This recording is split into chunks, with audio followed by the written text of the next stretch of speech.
એવા મહાન દેશભક્તની પ્રેરણાદાયક વાર્તા સાંભળીએ, જેમને આખો દેશ વીર કહીને યાદ કરે છે. તેમની 26 ફેબ્રુઆરી આજે પુણ્યતિથિ છે. જે મહાપુરુષ છે વિનાયક દામોદર સાવરકર.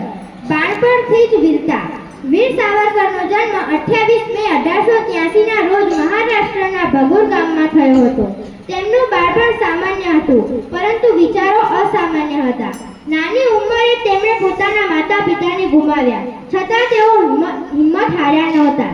શાળામાં ભણતા ભણતા તેઓ ઇતિહાસના શૂરવીરોની વાર્તાઓ વાંચતા.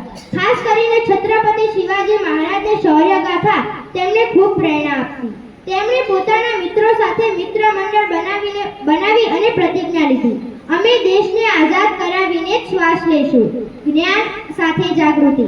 વીર સાવરકર ખૂબ હોશિયાર વિદ્યાર્થી હતા. તેઓ માનતા હતા કે માત્ર તલવાર નહીં પણ કલમ પણ દેશને આઝાદ કરી શકે છે. તેમણે 1857ના યુદ્ધ વિશે એક પુસ્તક લખ્યું,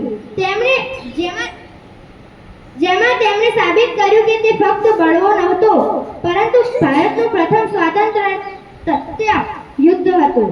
આ પુસ્તકથી અંગ્રેજ સરકાર ડરી ગઈ, કારણ કે યુવાનોમાં દેશપ્રેમ જાગતો હતો. ઇંગ્લેન્ડમાં સંઘર્ષ.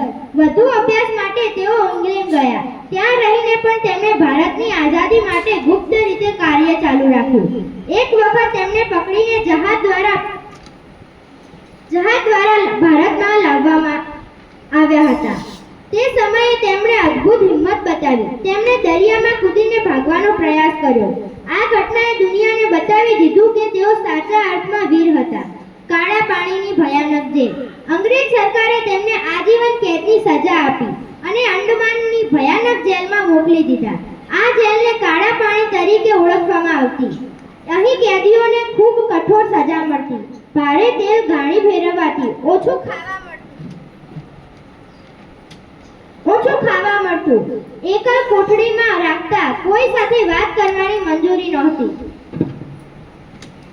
પણ વીર સાવરકર ક્યારેય તૂટ્યા નહીં. તેમણે જેલની દિવાલ ઉપર કવિતાઓ લખી અને તેને યાદ રાખતા. તેમનો વિશ્વાસ હતો, શરીર બંધાઈ શકે પણ વિચારો ક્યારેય બંધાઈ શકતા નથી. આઝાદી પછીનું કાર્ય. જેલમાંથી છૂટ્યા પછી પણ તેમણે સમાજ સુધારણ માટે કાર્ય કર્યું. તેઓ અંધશ્રદ્ધા દૂર કરવા, શિક્ષણ ફેલાવવા અને સમાજમાં એકતા લાવવા પ્રયત્નશીલ રહ્યા. તેમણે બતાવ્યું કે સાચો દેશપ્રેમી માત્ર લડતો નથી, પરંતુ સમાજને સારો બનાવવાનો પ્રયાસ પણ કરે છે. વાર્તાનો સંદેશ.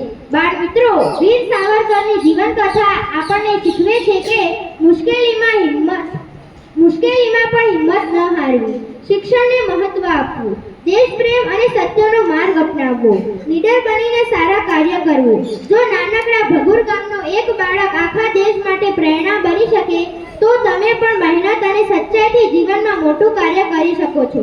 ચાલો અંતમાં એક સંકલ્પ કરીએ, અમે સારા નાગરિક બની દેશની સેવા કરીશું. અસ્તુ.